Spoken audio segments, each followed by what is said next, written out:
Hi, this is Austin Parsons, Pitmaster with Smoky Mountain Q in Nashville, Tennessee, and you are listening to the BBQ Central Show.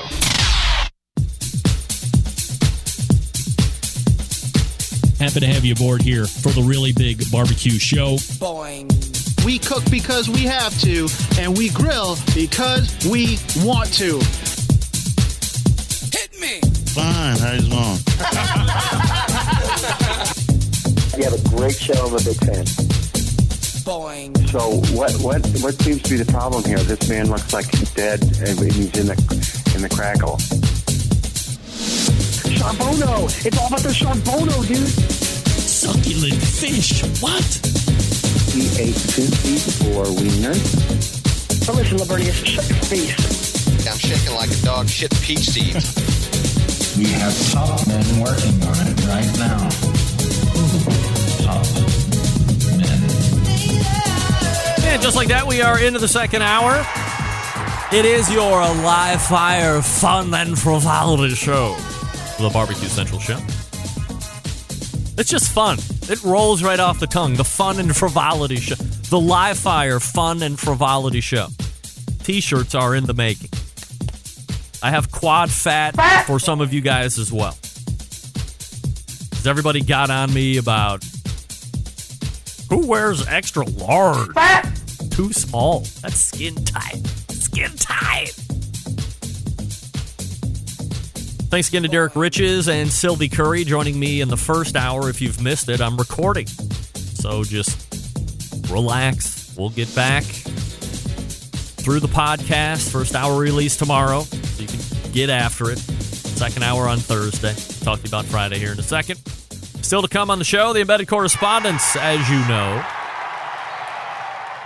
Don't forget, you can follow me socially at BBQ Central Show on Instagram, Twitter, TikTok, and the Snappy Snaps /BBQ Central Show on Facebook and Twitch /RD, like Romeo Delta RD Rempe on YouTube. That is everywhere I am at this exact very moment. Is that enough? Holy moly. Totally unneeded.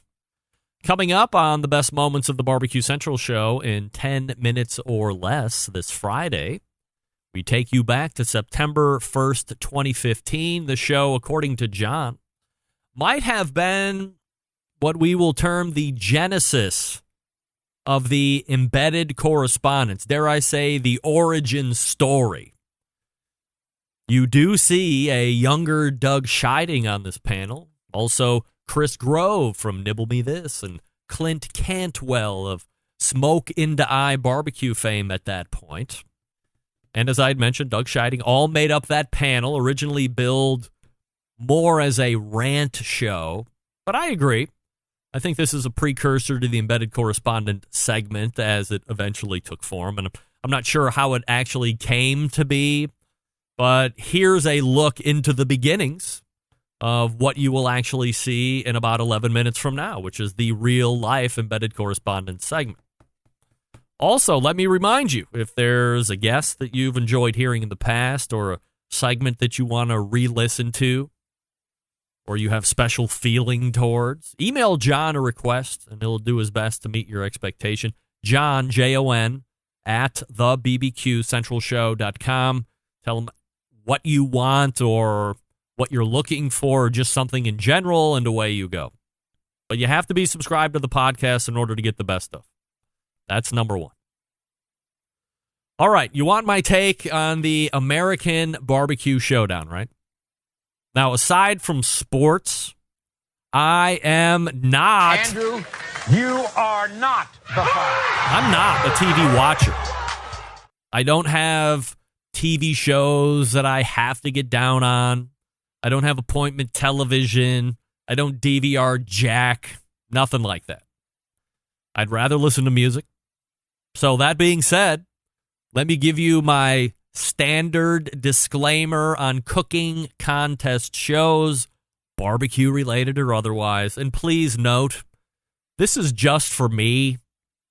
I don't like them. I've never liked them. I will not by choice tune into them for entertainment. To me, it's bad TV. It's not compelling. So I don't watch. Again, just me. And I know I am in the minority because these are the shows that are continuing to be produced for the masses, regardless of where you're watching them. Netflix or Destination America. I think one time for 1 hour of a Labor Day weekend, John Marcus stuck a competition show on CBS, real-ass network television. It doesn't matter where they are. It's not my cup of tea. So right off the bat, this show is in jeopardy in my view. First off, this is an 8-episode series. So if you've only watched the first one and you thought that was it, there's 7 more to go. So tune out if you don't want any spoilers immediately. If you couldn't tell by the end of episode number 2, let me backtrack just for a second. What I do find nice is that I have been conditioned during this time of additional barbecue TV competition shows to only expect one. It's a pilot. It shows up on a Food Network or some other related cooking show, cable channel, and it rarely gets picked up. And you're like, oh, I wonder what's going to happen with them. And then floats away to obscurity, never to be seen again. They dropped 8 in true Netflix fashion, dropping a whole season right on your ass. So there were 8. Okay, I can dig that. I'm down with that. Good stuff. If you couldn't tell by the end of episode 2, my breakout star for this series is Rashid, and it is not even close. Rashid is a star in the making, except he's already kind of a star right now. He seems to have every single star quality that a Food Network or a cooking channel would crave to have on their talent roster. I wouldn't be the least bit surprised to see him on a show in some form or fashion at some point, sooner probably rather than later. He's tall, he's handsome, he's well-spoken, he's got a very charming personality, he's endearing, he's engaging, he's knowledgeable. Not a competition cook by any stretch, but obviously can cook. And he did over and above each show, overcame adversity, kept composure. What can I say? Aside from Sam the cooking guy, this might be my new man crush, Rashid. He's great. I don't want to be more of a spoiler alert guy, but in an effort to promo next week, he's on the show next week.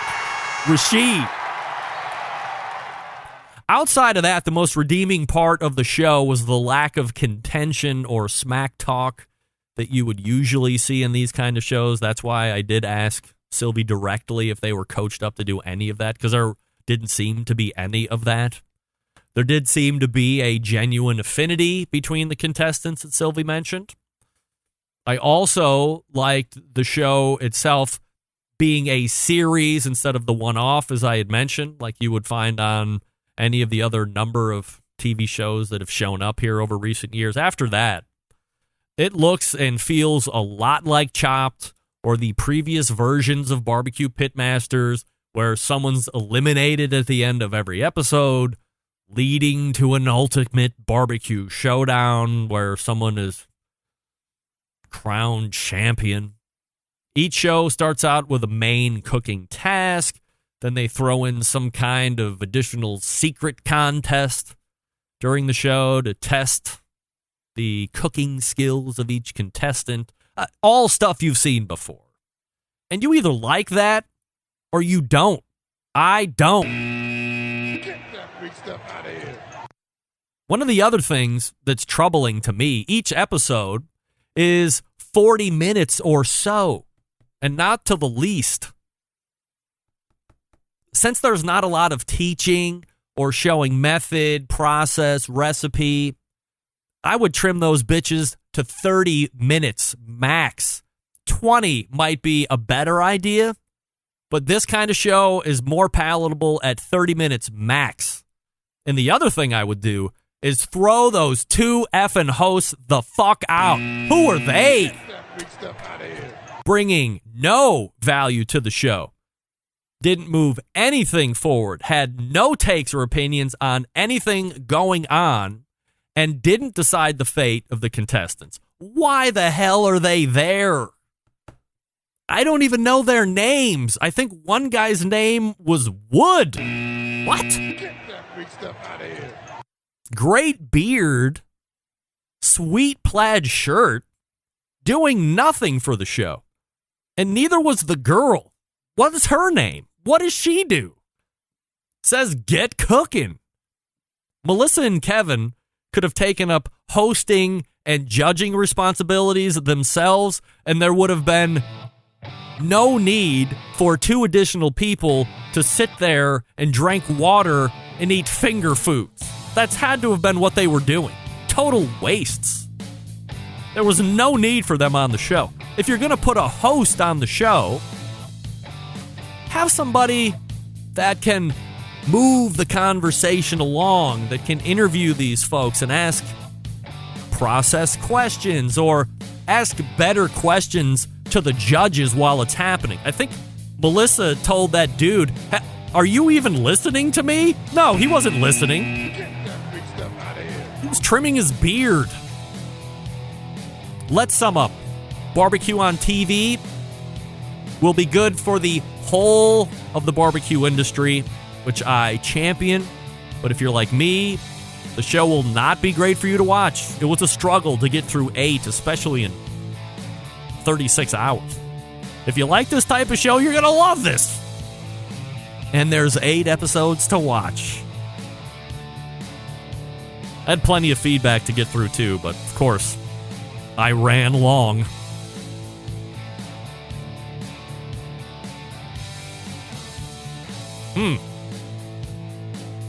Seeing something that is concerning, but let it go. We'll let it go. Oh, never mind.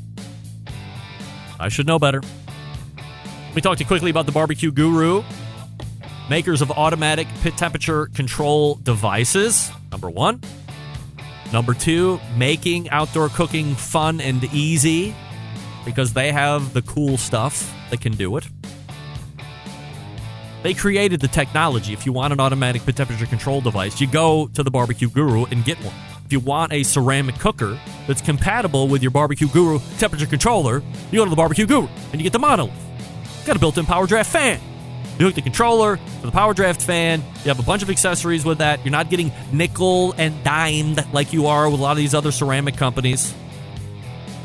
The BBQ Guru standing behind the product. If you don't like that kind of a cooker anyway, you got a cabinet style with the shotgun smoker that also works with the Guru products. It's a no-lose situation.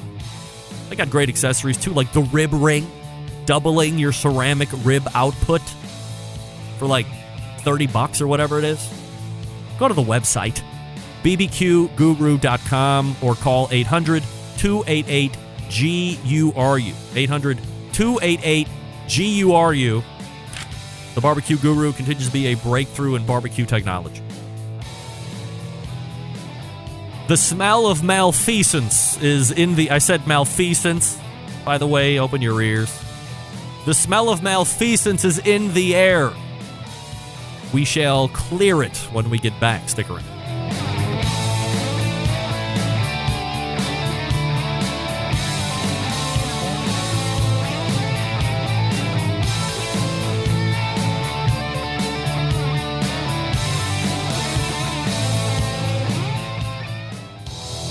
Monthly visits from a killer hog, a cooking guy, a man named Meathead, the author of Barbecue Bible, a grill girl, a bristly barbecue journalist, and the malfeasance of the barbecue world known as the Embedded Correspondents. Only found right here on the Barbecue Central Show. This portion of the show being brought to you by Pit Barrel Cooker, the most unbelievable outdoor cooking device on the planet, currently available in 2 sizes with a 3rd coming down the pike. Whether you're a beginner or professional, definitely a cooker you want to add to the arsenal. Visit pitbarrelcooker.com and tell them the Barbecue Central Show sent you. My neighbor Matt is on board for a new pit barrel cooker himself. Congratulations, Matt. Hopefully you've pulled that trigger. Hopefully you sent him the message and asked for the free coffee cup. Because the pit barrel coffee cup's the cutest. It's the fourth Tuesday of the month. And aside from the live fire fun and frivolity that we normally have, it's time to kick it up a notch.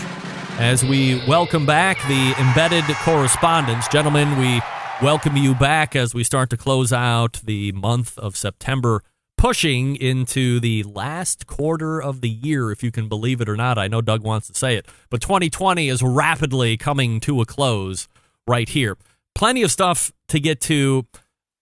Let's start right off the bat with the hot topic of the evening, Doug, and we'll get your take first. Have you been watching American Barbecue Showdown? And if you have, regardless if you've made it all the way through or not, your general thoughts?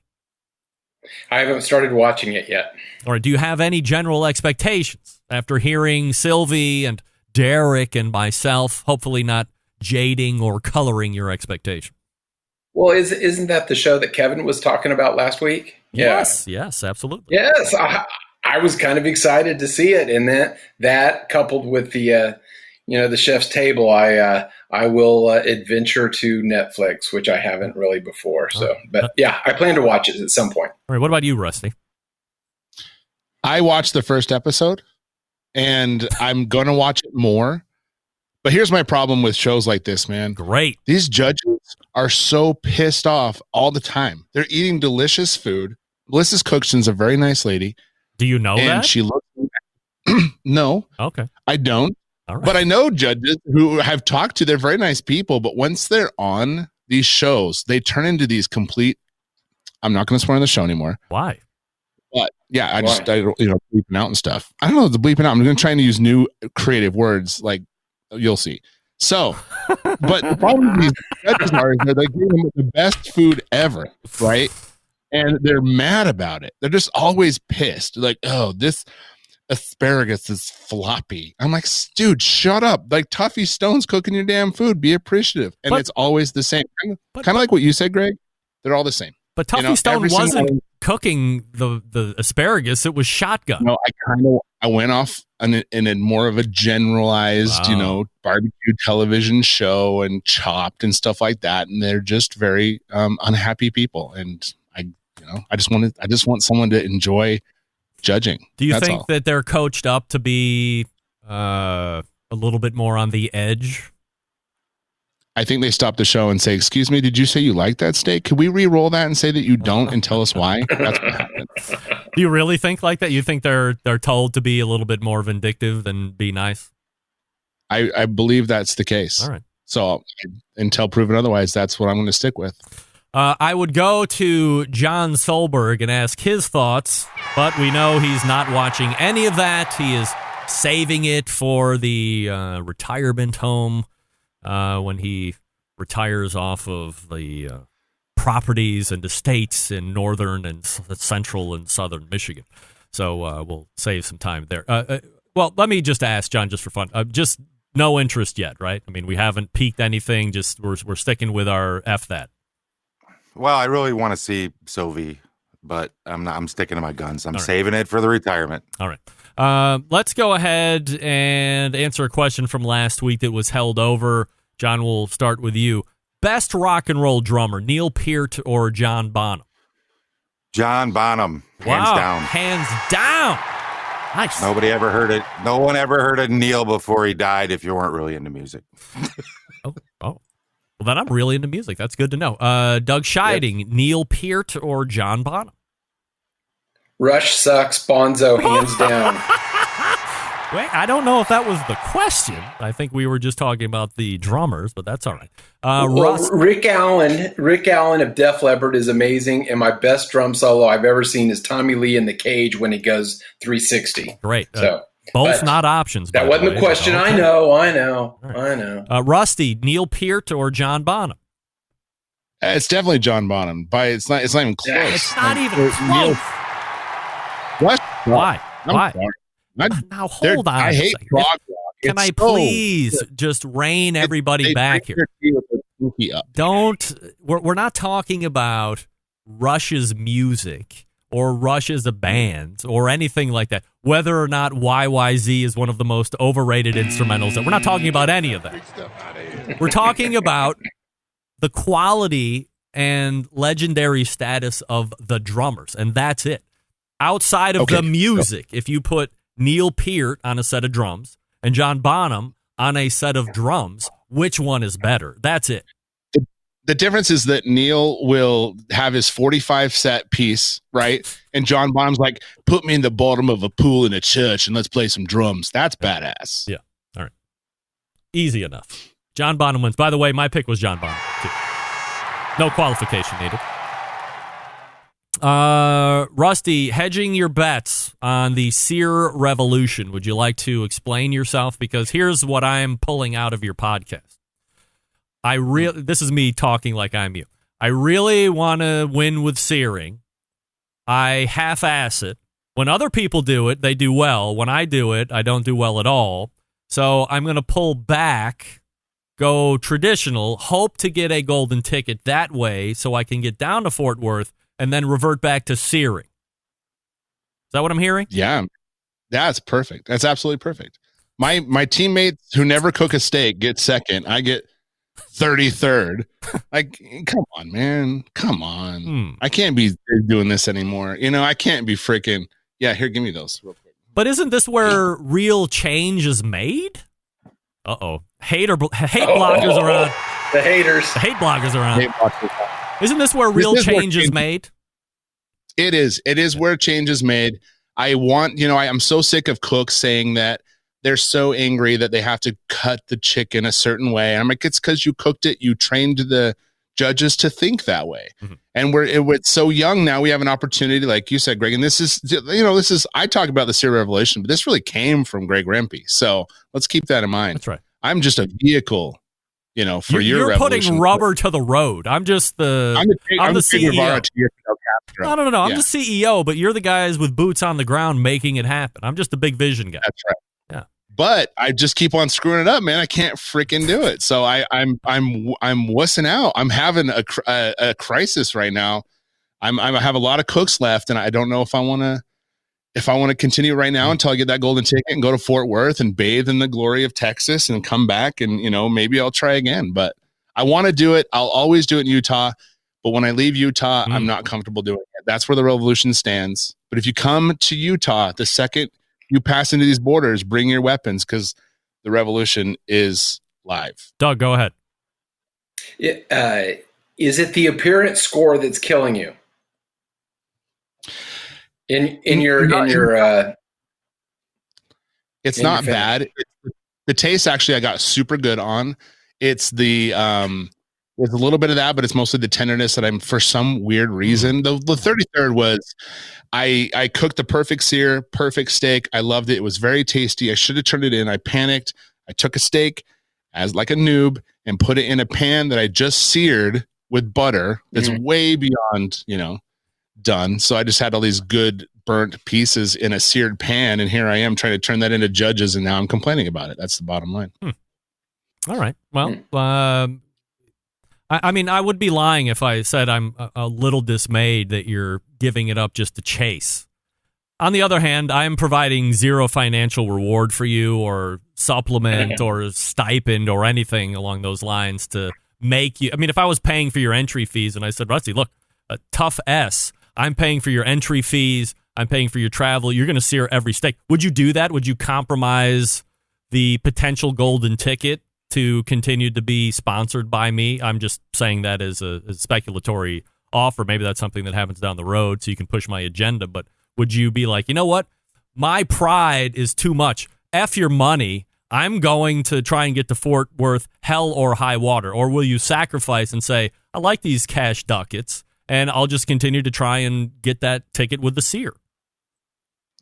I would do it. And yeah, I'd absolutely do that. Why not? If you were paying for it and I didn't have nothing to lose, and I feel like it could work. It's worked 100 times. My God, yeah, for sure. Sponsor me, Greg. John, I want to be sponsored by the BBQ Central Show. John, if you were a competition steak cook, would you sacrifice your process over the potential of me sponsoring you and telling you to do it one way or the other for my own agenda? No. What about you, Doug? Not for your own agenda, but I'm an advocate for the no stripe mark steaks. So yeah, if it agreed with my agenda, I think you should sponsor me for that. Yes. All right, sounds good. We'll think about sponsorship for the years starting in 2025, and that's all I'm saying about that. Let's talk about the Barbecue Central Show Guest Hall of Fame. A year ago, we ushered in 5 more to what was a inaugural list of many, to include the likes of Sterling Ball and Sam the Cooking Guy, just to name a few, because that's all I can remember right off the top of my head. Last year's list, by the way, in case anybody forgot, as I stall, because, of course, there's no way I remember everybody, but I'm almost there, ready to provide you with the list of 2019, which would include Robin Lindar's The Grill Girl, Darren Worth of Iowa Smoky D's, Angel Todd, who was then a 16-year-old SCA event champ from Pittspuke, made it on the show and went yard on her singular segment, and everybody voted her in immediately. Malcolm Reed made it in, and then, of course, the bristly barbecue journalist Derek Riches made it in, and he was the most contested, which ended up being inducted into the Hall of Fame as well. I think John was the swing vote on that. I might have convinced John to get him in, and we put him over the hump. So that's who was in last year. This year, we have a whole new sheet of potential barbecue guest Hall of Fame, Barbecue Central Show guest Hall of Famers. So here's what we're going to do. We're going to go around the table. You're going to give us your 5, and then we will find out immediately if we have any unanimous ins. So obviously, since there's 4 of us, if any name gets 3 votes, they are summarily put in right away. So without any further ado, we will start with the longest-running embedded correspondent, Doug Scheiding from Texas, and he is sitting right there, by the way, if you don't know who he is and you're tuning in for the first time. Doug, who is your list? My list, and nice shirt, by the way, Greg. Thank you very much. I've got my horse meat shirt on, yes, 2017. I love it. Yes. That's the original. That's the OG horse meat. Exactly. Yes, love it. Okay, my list. First on my list is Paul Shoddy. All right. From a legacy standpoint, he was on the show 4 times. Right. He's in the Oklahoma Barbecue Hall of Fame, and maybe someday he will be in the Barbecue Hall of Fame, because he was the first one to win the Jack and the Royal in the same year, in I think it was 1994, and he was my teammate for the last 4 years at Houston Rodeo. All right. Rod Gray. Rod Gray. Rod Gray. He's done a lot for the show, I think, over the years. He was on 12 times. I searched, and of my list, he has 3, John, best moment shows. Wow. So I thought that was actually kind of interesting. Picking So 3 out the tidbits. Look at you. 3 best moments I thought was pretty high. Yeah, that's high. So I'm not sure what the most is, but 3 was pretty high. My third person is Kevin Bevington. All right. Outdoor Cooking Channel. Yes. He was on the show 5 times. He's a great competitor cook. And then the Outdoor Cooking Channel. Greg, I know that you are looking for an outlet for many years or for a while on your show, and I think he was the bridge to where you are now. So I think that should be recognized. All right. By the way, just 4. To make sure that we're giving him just due, if we're talking about anything other than being a guest, pitmaster of home, BBQ.com, and 5-time in a row FBA Team of the Year back in the day. 5-time in a row. Yes.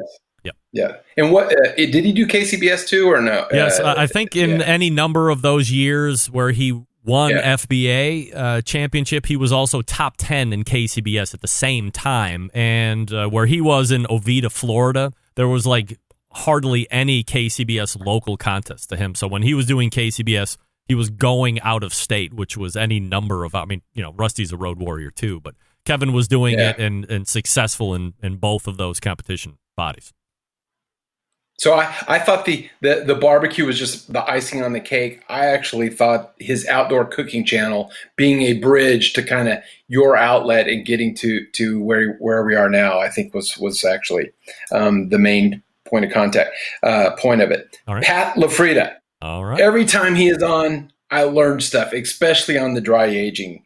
He's been on the show 4 times, and each time I actually have really looked forward to him being on. Is he on the show 4 times already?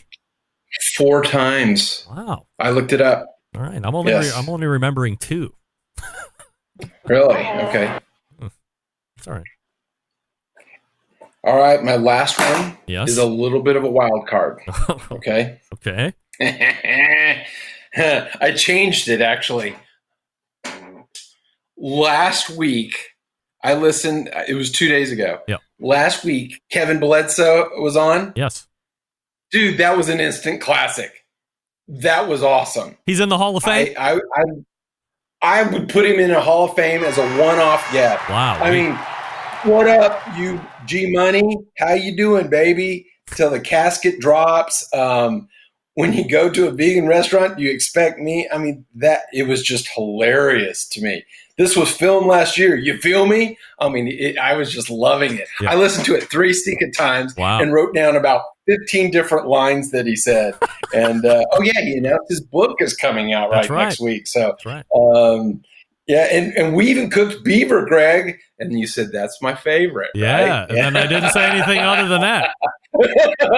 You just stopped there. That's right. That was good. Myself. Very, very, very controlled for you. But I don't know.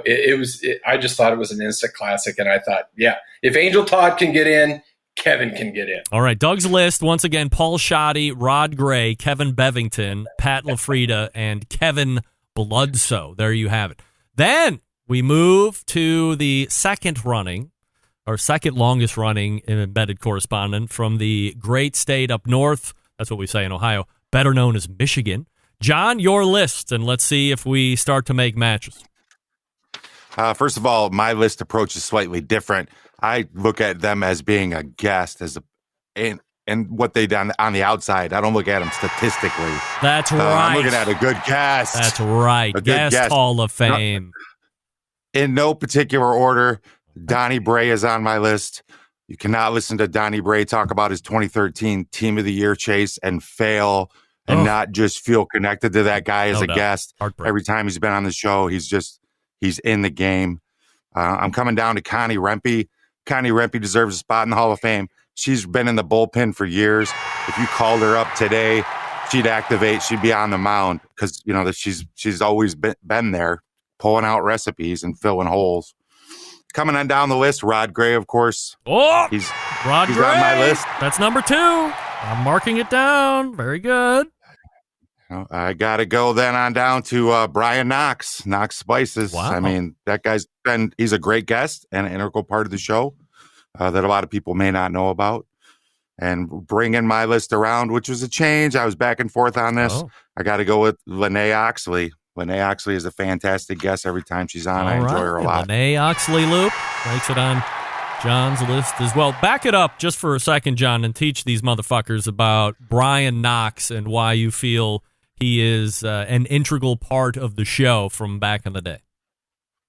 Well, first of all, he's a great guest, and he gave a lot of information about producing spices and rubs. He was always very open and honest. Yep. And he did a lot of the graphic works for you. Yes. Right? Didn't he he did a lot of logo development. Yep. But he's always very forthright and honest about his business and always willing to share information. And I don't know how many times he's on, but Doug, if you want to run those numbers, I'm sure he's been on there a few. Yeah, I think it was at least 2 one times. show and one best. I ran the numbers. Yeah. Oh, one show, one best. Look at it. You can get in. There you go. Get in. It only takes once. Bledsoe can get in. We're only considering the guests. We're not considering any outside stuff. That's what I heard in the beginning. That's what I heard. That's what you heard. Absolutely. All right, you guys back off for a second. We'll get to Rusty and me after the break, and we'll see if we can't come to some kind of majority inclusion here on the show. Time will tell. Otherwise, it's arguments. We'll take your input, too, from the chat, but we're not actually going to consider it. Pits and Spits has been handcrafting smokers and grills in Houston, Texas in that time, establishing itself as one of the premier brands in high-quality offset and, more recently, pellet cookers. Pits and Spits sets itself apart by using heavy 7 and 10-gauge steel in every cooker, fully welded construction that you can feel when you use the unit, and 304 stainless roll-top lids and front shelves on every single smoker. So, why does it matter? Well, by using higher quality materials, Pits and Spit smokers reach and maintain temperatures, allowing you to worry more about the heat than the meat. And providing a fully welded smoker means you don't have to worry about grease and smoke leaking out of the barrel, or about the grill rattling apart as you move it through the backyard. And by using 304 stainless, you're getting an heirloom quality product that you'll be able to pass down to your kids. Now, while some companies are preferring to be a low-cost provider, Pits and Spits focuses on craftsmanship, quality materials. Are there cheaper ways to make these products? Sure. But they don't like tack welds, cheap stainless, or electronics you can't count on. Having in-house manufacturing gives them complete control over the design and standards. It's not something you're going to find at products brought in from overseas. Their steel suppliers supply to be used some of the... What? Their steel suppliers supply materials to be used in some of the harshest environments around. They'll perform in any and all conditions. Their controllers are made right here in the States, so they have unimpeded transparency into the program. Pits and Spits has a dealer network across the country, but if it's not one close to you, give them a call at 844-650-6250. That's 844-650-6250. Whether you're a backyard grill master looking to cook steaks for the family, or a competition team smoking 50 racks of ribs, Pits and Spits has a product for you. You can check them out on their website, pitsandspits.com, all spelled out, or see the Pits in the wild across all social media with their handle at Pits and Spits. More Guest Hall of Fame nominations roll in from Rusty in Utah and Greg in Cleveland. Plus your takes. Stick around. We'll be right back.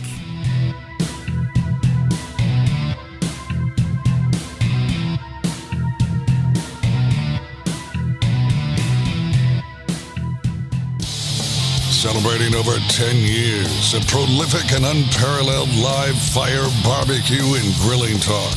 And yes, it's still being done from Cleveland, Ohio. You're listening to the Barbecue Central Show. Hey, this portion of the show being brought to you by Smithfield. Throughout this grilling season, you get recipes from Chris Lilly, Darren Worth, Ernest Cervantes, and Giles Cridland. Mouth-watering flavor, no artificial ingredients. Smithfield's fresh pork, quite simply, some of the finest pork money can buy. It is the trusted choice of world champion pitmasters for use at home and at competition. Smithfield.com, the place to go. Get it at Walmart. I don't like to encourage anybody to go to Walmart for any reason other than if you're a loon and you like to view other loons. But they do have a lot of Smithfield products there, so have at it. All right, we continue on with the Barbecue Central Show Guest Hall of Fame nominations, and we go to our newest correspondent from the great city of Utah, Rusty Monson. Rusty, go ahead with your list. It is the greatest city. The best. Came at it the same way that John did. All right. Is I had to base it off of the shows I've listened to, and I've been into the show for about a year, and I've downloaded and listened to 1 million of the episodes. So it all kind of ran together, you know, and I didn't have a lot of time to go through it all. But that said, my favorite episodes were actually two of my friends. So Susie Bullock, who I don't even believe was on anyone's list. That's appalling. And Lene Oxley-Loop, who John talked about, who is awesome. Oh, love her. Oh, I gotta make notes. Rod Gray was twice, and Lene. Twice. Okay. Continue. And then I'm a big Andy Husbands fan, so I really liked his episode. Yes. And so I had to put him on because I learned a lot from him. I like him. I actually think Doug, and John should be on there. Why aren't they on there? They're the embedded correspondents, and stop running my show. Just do what you're told. Anyway, fine. But you know what's funny is I always get a kick out of two people on the show all the time. And one is your daughter, Bobby. That chick is hilarious. That chick is my daughter. You dope. Chick. Right. All right. That lady. Yes. But the way you guys play off each other is, I mean, I've almost got ran over by my mower laughing so hard. So I picked her because it's so freaking entertaining to me to listen to that banter. All right. It's hilarious. And then Smokey. Smoky smoke fur? Yeah. Yeah, why not? I mean, he's got a lot of mental problems and things like that, but I mean, that makes for good television. He's always trying to jump off bridges and is failing at every attempt. And I love it, man. That shtick is great. And so for me, and it's just part of, just listening to the show, those are my selections. All right. So just to recap, by the way, I'll go back and recap John's list first before we recap Rusty's. Donnie Bray, Connie Rempe, Rod Gray, Brian Knox, and Lene Oxley-Loop. Rusty just generates a list of Susie Bullock, Lene Oxley-Loop, Greg's volleyball-playing daughter, Bobby, that chick, as he said, Andy Husbands, and Smokey Smockfur, I believe is the correct pronunciation. So if I've offended Smokey, if he's listening, whatever, I don't know exactly how that works. It's a Smokey Smockfur. So that is quite a unique list. And that brings it to me, of course, which, in no particular order, of course, this interview took place at the National Barbecue Association in Dallas-Fort Worth when I was doing live broadcasts 3 hours a day for 3 days. I almost just went off on a tangent, but I reined myself back in. And one of my favorite interviews of my time down there was the lady that won I think it was the Rhinestone Cowboy portion. There was a 2-day cook, and the first one is Rhinestone, whatever the hell that's all about. And she won it. Shauna Rapolo, who has also been a guest recently on the Pitmasters podcast. And she was an absolute pleasure. I had talked with her husband earlier before that contest even got going, and he was regaling me of how she had been kicking his ass earlier in the year a number of times. He had somehow turned the corner and started to kick her ass a bunch of times, and then when it really counted in front of all the biggest stars in NBBQA, she pulled out a huge win in front of everybody, and I got a great interview with her, so she's on my list currently. Number 2 on the list, again in no particular order, and I can't believe he's not on anybody else's list. The king of the burger, George Moats. He's been on one time, I think, and twice. That's right, he was on twice. Brought the heat both times, and I say that pun intended, but an absolute wizard and expert and knowledge piece on burger-related stuff. And he's a filmmaker and all this other stuff. But from a guest standpoint, brought 2 of the best burger interviews that have ever appeared on the show. Then, Jesus Christ. Then, Pat LaFrida. Oh, boy. Let me write that down because now we have gone into the 2 phase. So right now, if you're keeping track, Rod Gray has 2 votes. Lene Oxley-Loop has 2 votes. Pat LaFrida has 2 votes. I agree with Doug.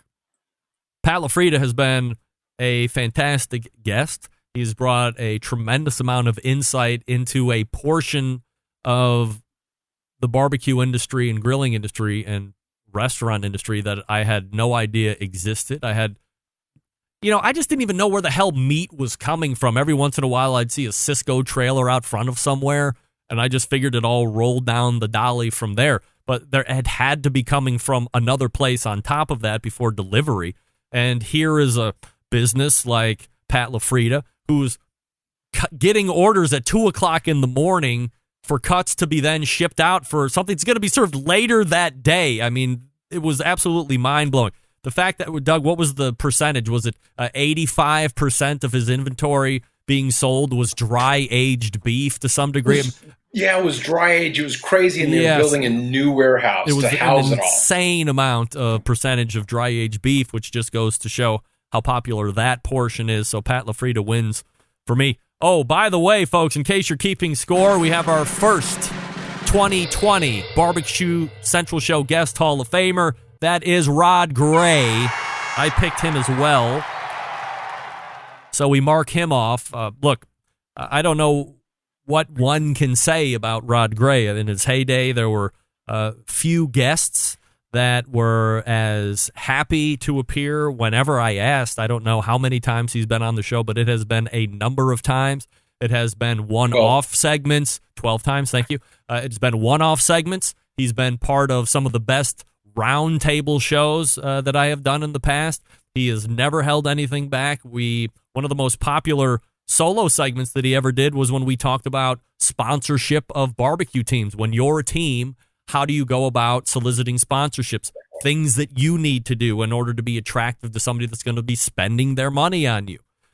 He's been an absolute pleasure. Plus, not that she's in the Hall of Fame, his wife is very knowledgeable as well. So a great team there. Rod has been a great guest over there. You haven't seen him recently because he just hasn't been doing a lot of competition or anything that's really generated a reason for him to come on. But if he ever asked to come on, I'm sure I would make room for him. So Rod Gray is the first inductee to the 2020 Barbecue Central Show Guest Hall of Famer. So congratulations to Rod Gray. And then my last pick, again, somebody I can't believe is not on anybody else's list in 2018, in 2019, and 2020, The Godfather, Johnny Trigg. How is he not on anybody else's list?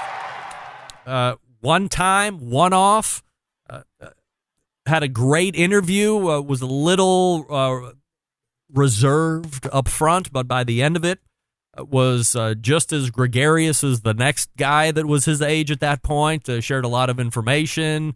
And, I don't like to be a guy that, and look, he kind of pushed me one time at the Kingsford Invitational, and depending on how you're looking at it, he was just trying to get to his trailer, or I was in his way, and a lot of people saw it and have their own opinions, but that's neither here nor there. This isn't a Jack Nicklaus type issue with me or a Kent DeSormo type issue that I have with those two specific assholes that I hate with all of my passion and glory until the day that they die, which can't come soon enough.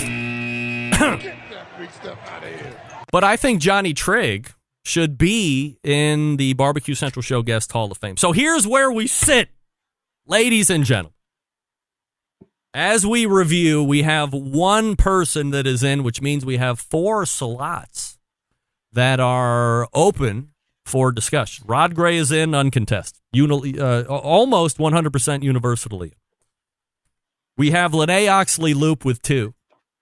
We have Pat LaFrida with 2. Does anybody, Doug, we'll go around with you. Do you want to make a case for, you were a Lene fan, right? You had her locked in. Was that you? No, I didn't have. I didn't have her. That was Rusty and John, right? All right, John, make a case for Lene and how that might sway us to adjust some of our, because we only need Doug or me to jump off one of ours and onto Lene. Oh boy, that sounded really weird. That was really bad, but you know what? We're talking about voting here, for crying out loud. Let's go. Lene is a great guest. I call her a wind-up guest. If we kind of go back to Doug, and Doug, you're going to got me, go back. She's a commercial barbecue cook, mega competitor, TV star, wind-up guest. You ask her a question, it's like winding up a toy that runs around the room after you set it on the floor, and we can sit here for a whole segment, and she just goes. In all the best ways possible. Camera. Yes. She gives. You can ask her anything. She comes back with it. There's never hesitation. There's never a pause. And she's a barbecue badass on top of all that. Every time she's been on the show, she just brings it. It's like, you don't want that segment to end. It goes by so fast with her. Rusty, you want to make a case further for Lene to encourage Doug or myself to jump on board? Well, kind of like John said, she checks all boxes. She's an amazing cook.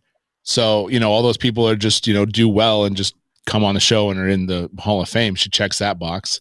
She checks the cool guest box. She's super fun to listen to. We actually just did an interview with her at the Pitmasters podcast coming out this Thursday. It's always super fun. We've had her on twice. She's such a great guest. You've had her on. She's super, super fun, extremely knowledgeable. And I just can't imagine why she, like I said, she just checks all boxes. Really, it comes down to it that she just, like you said, wind-up toy. That was like my favorite way to put it. She really is, but she always has something to say, and it's always very knowledgeable. And she has an immense knowledge of barbecue and food, and she's a great chef. And She was down here cooking, and man, I'll tell you what, she puts her money where her mouth is. That food is unreal. And so for me, it's just a no-brainer. I mean, she should be totally in. I can't imagine one reason why she shouldn't be. So give me a reason why she shouldn't. How's that? All right, Doug, has John or Rusty swayed you to come off of one of your picks and double down on Lene to get her into the Barbecue Central Show Guest Hall of Fame? Yeah, I should have had her on my original list. So yeah, look at this. I'm in. Wowee. Not only that, I will make it the first unanimous Barbecue Central Show Guest Hall of Famer in 2020. I have been swayed as well. There's no doubt about it. I agree 100%. As John said, she's the wind-up, but she has a passion and a zest that she brings as a guest. Look, as a host of a podcast, some of the best guests I have ever had have said nothing at all. They're bringing zero application value, but they are excited and they are I'm not saying Lene is doing that, but I'm just saying from a host perspective, I would always rather have somebody that is excited, that is passionate, that has inflection and is saying nothing than somebody who is the most knowledgeable and everybody listening is asleep within 30 seconds. I mean, who wants that from a host? I mean, Russ, you know exactly what I'm talking about. John and Doug as listeners, I mean, you would always rather have an energetic guest than somebody who is exciting as a Sunday nap. So Lene is the antithesis of that. So once again, she is in. Now we have two. Rod Gray is in, and Lene Oxley Loop is in. Now, Doug, let's go back to you. Would you like to make a case for anybody in particular, like, let's say, Pat LaFrieda, because he is on the cover? Pat LaFrieda. Yes. Right. Absolutely. All right. Go ahead. Every time he's on, he is very energetic. He has a good rapport with you. I learn stuff every time, and I look forward to him being on. And in fact, I'm not sure why it's been so long since he hasn't been on, but he's well known in the industry. I just think that he is someone that needs to be on the list of Hall of Fame. Absolutely. I will also take a stab at this since he's the next closest to being in. From an accessibility standpoint, I had no idea when I was going to book him for the first time if I was going to be having to jump through PR people or if it was going to be a fruitless effort in order to get him. But much like some of the most recognizable people in the industry, it was him that returned my email request. We exchanged. We talked outside of the interview. And getting him on the show was a wonderful first experience and a third experience. Did you say it was 4 times that he's been on the show already? So, I mean... Yeah, 4 times. For as much as people would say, well, it must not be that memorable, I would make the argument that they were so good, I didn't realize that he has been on 4 times. I mean, he's been that fluid and that good. Within those segments, talking about, again... the cuts that people don't really know about and the things that restaurateurs are going through and having to take into consideration and how to cook and what kind of grills that he uses and his whole family story. From a guest perspective, he's absolutely fabulous, bringing a unique perspective into a portion of the industry we don't usually get to see that curtain pulled back on. Not only that, I don't know if anybody remembers, but it might have been the second or third time that he was on. He blew the time that he was supposed to call in. And then the next week, he demanded, in a good way, to be back on the show. We were able to regenerate. He did a huge Instagram thing for the show. So I always have a special place in my heart for somebody that shows up and then shows out in that regard. So I think Pat LaFrieda is an absolute lock for the 2020 Barbecue Central Show Guest Hall of Fame. If only we could sway Rusty or John to achieve the goal of Doug and myself. So we'll go to John. Have we made a case for you to jump ship off of one and get Mr. LaFrieda in this year? There's so many great guests. These lists are so hard to develop, but you are correct, and Doug is correct, and Pat LaFrieda deserves that spot in the Hall of Fame. All right. Yes. Rusty, did we swing you in a unanimous, or is it a hell no for you still? I haven't heard an episode, and I don't know who he is. Sorry. You don't know who he is? Yeah, I don't even know who he is. Pat so. LaFrida, America's Daniel's been on the show before too. Let's do this one. Oh my God. What a callback. Yes. What a callback. Unbelievable. I want to go back, and you guys have convinced me to go back and find those shows and listen to them because it's right up my alley. But, I can't. I just can't. No, I respect that. That's why it's still a no from Rusty. So we have 3, which means there's 2 left. And, boy, these 2 could be an issue. Let me make sure where we're at here on the clock because I'm going to have to stop that because we're going to be heading into a little bonus time here. So refresh your libations, ladies and germs, as we really start to nail down. There isn't really any other clear-cut potential for the next 2. So we'll go back around. You pick the one that isn't in and the one you feel strongest about. Make the case. And then we will go right around the dais for those of us who have not made the case and decide yes or no, and we'll do that until we hammer out a list. Rusty, go. All right, so mine's going to obviously be Susie Bullock because I think that she's the most genuine human being I've ever met in my entire life. She's a hell of a cook, and she's a friend, yes, but she's a hell of a cook. She's a really good guest to have on. She's that person that talks, but at the same time, she does it in such a way you want to listen to her all the time. I love having her on the show. I love when she's on this show. I love when she's on TV. She's done all that stuff. I mean, she came in on Barbecue Brawl, basically an unknown to everyone in the world, and nearly took that thing down. So that girl can cook, and her shows, and she works really, really hard on what she does. She's super passionate. And just, I am honestly, she is everything you think she is. Just the sweetest, nicest girl in Utah. I can say that anytime someone opens or does anything barbecue, she not only shows up, she supports them. When I was pitmastering at a barbecue restaurant, she was there within a week, and she really didn't know me then. And she took the time to come in, talk to me, and post it up on her media or social media, which is pretty extensive.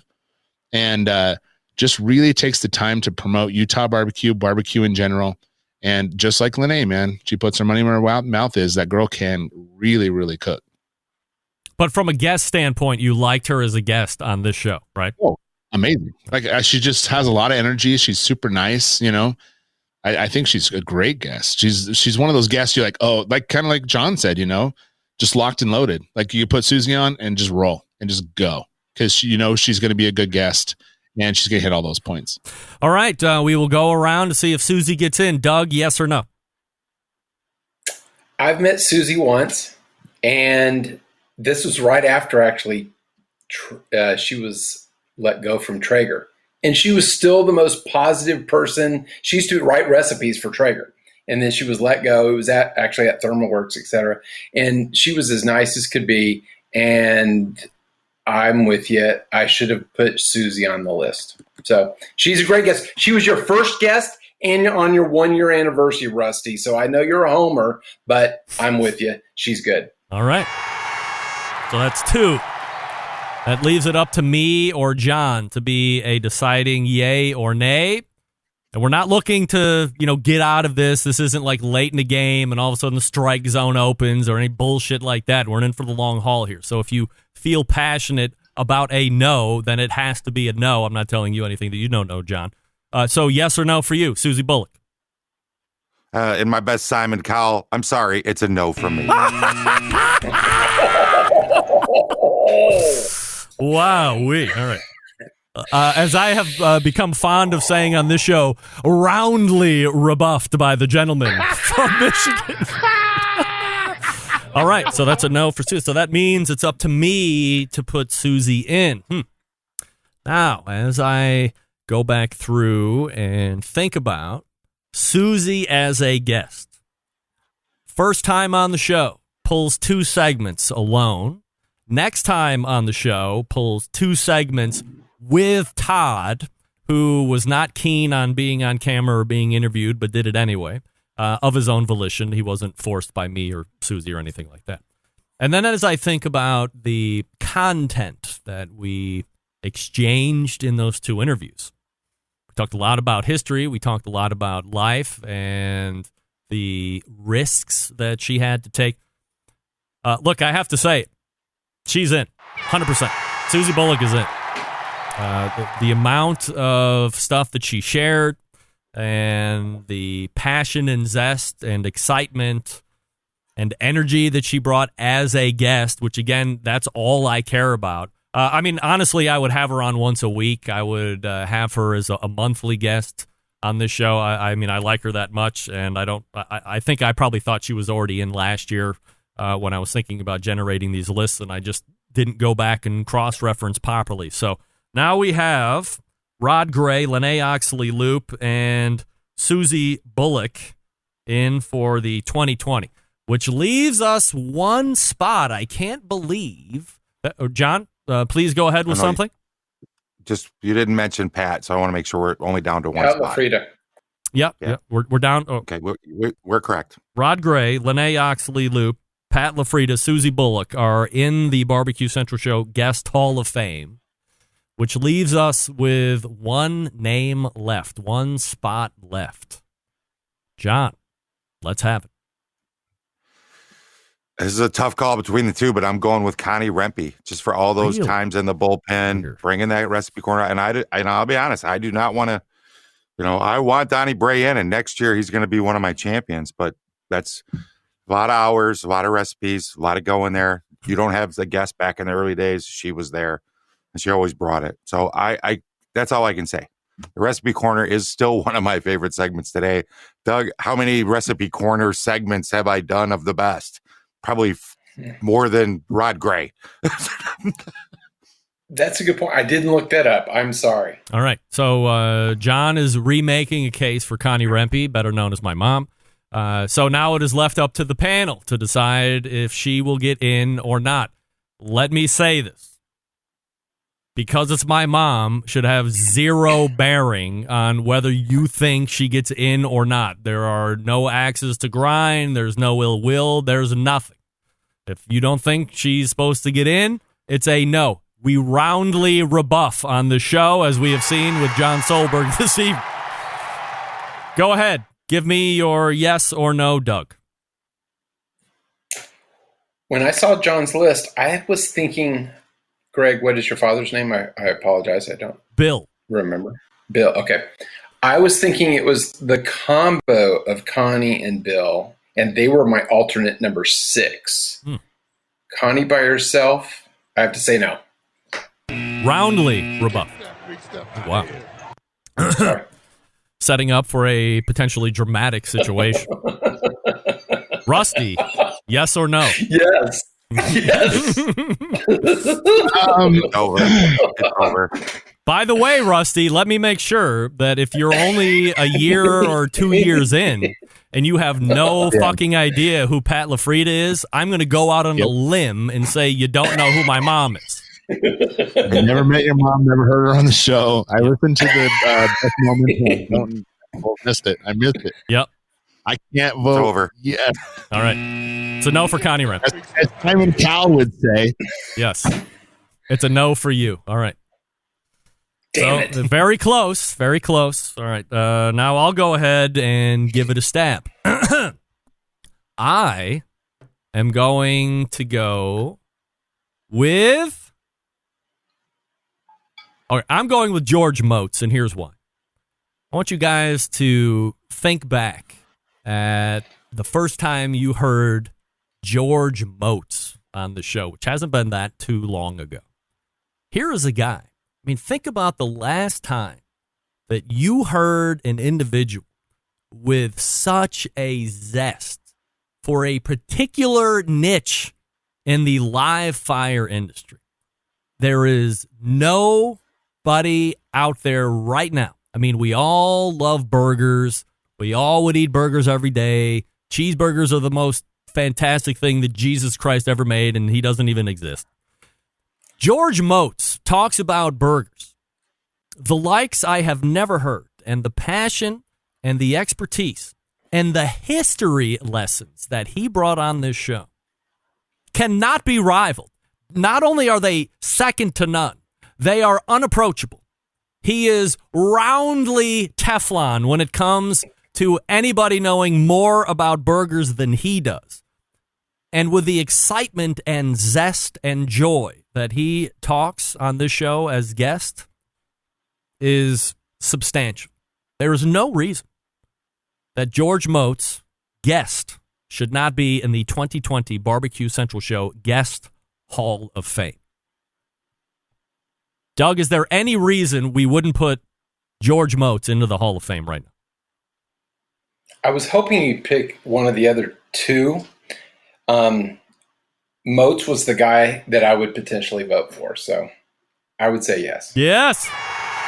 Now, I don't know if anybody caught what I just did there, but I did a whole sales technique that we can talk about after the show, but I won't tell you what I did. Rusty, is there any reason why we wouldn't be putting George Moats into the Guest Hall of Fame? I don't know. Have you heard of him?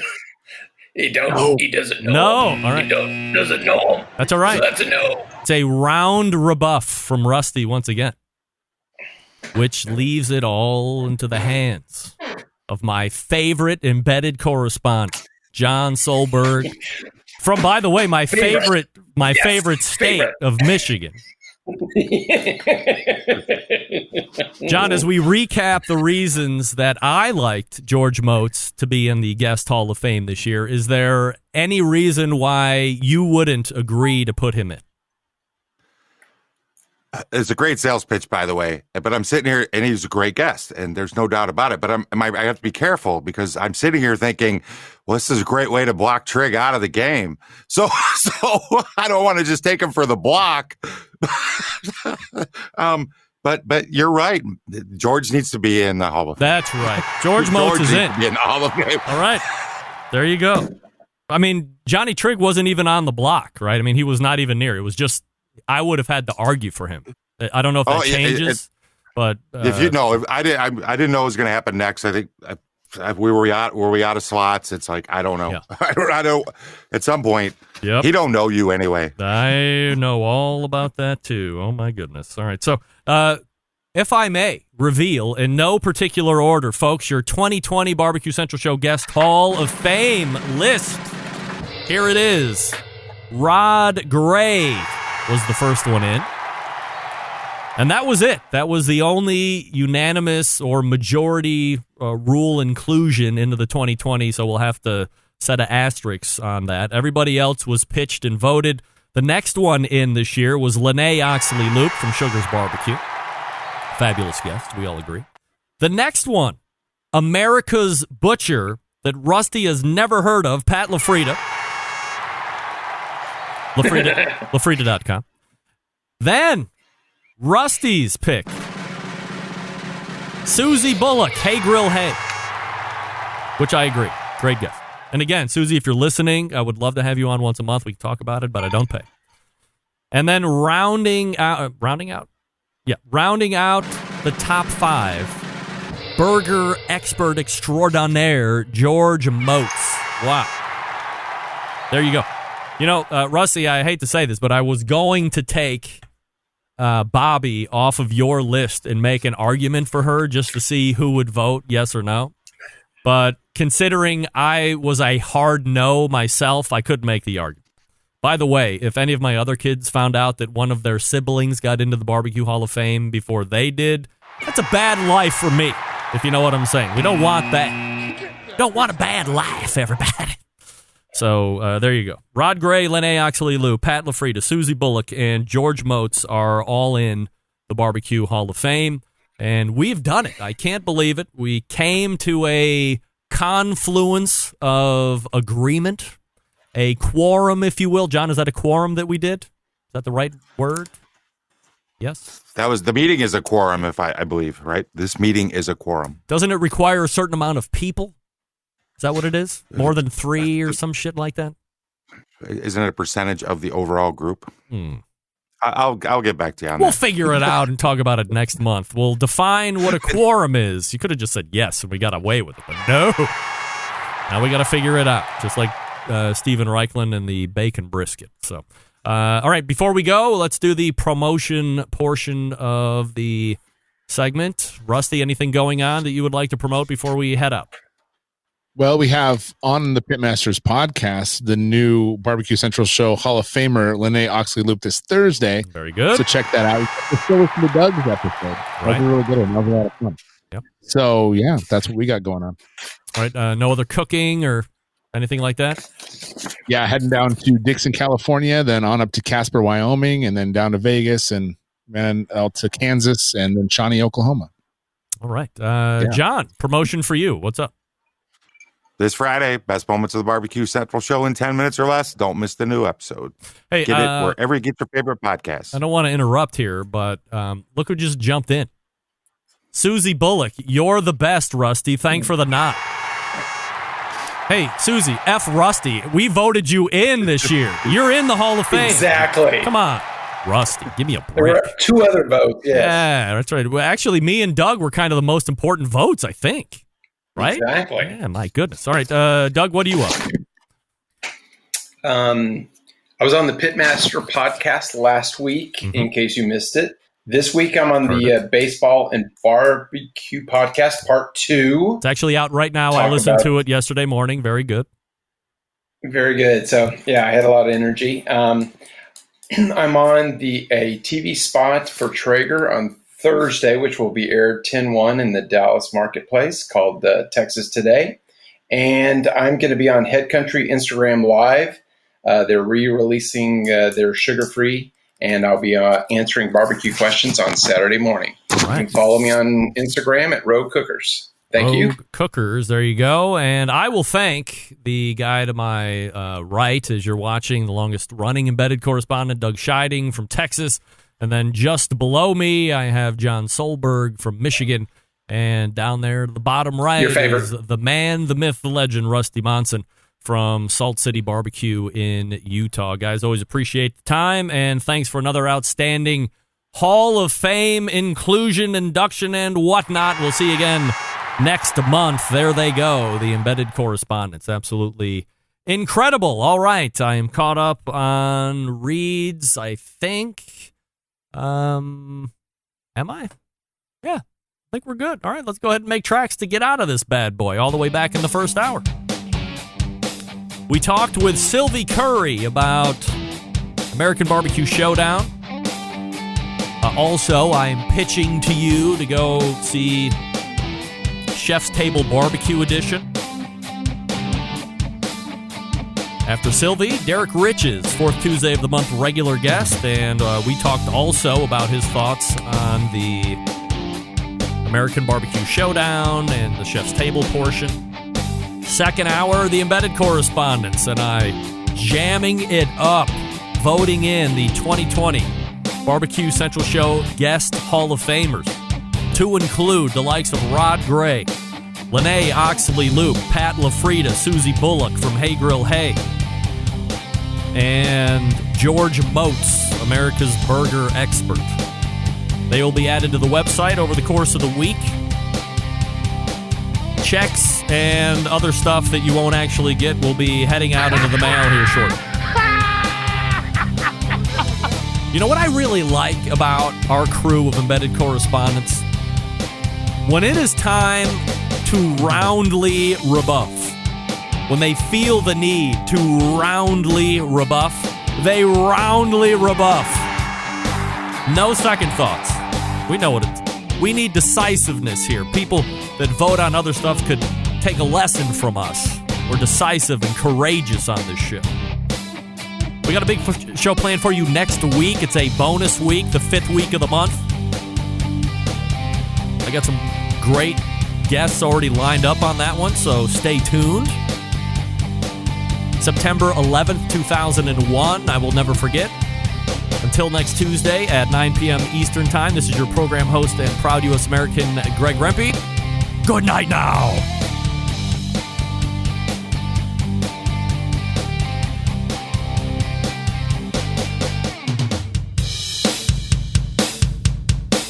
This is Marley Rempe, and you're listening to BBQ Central.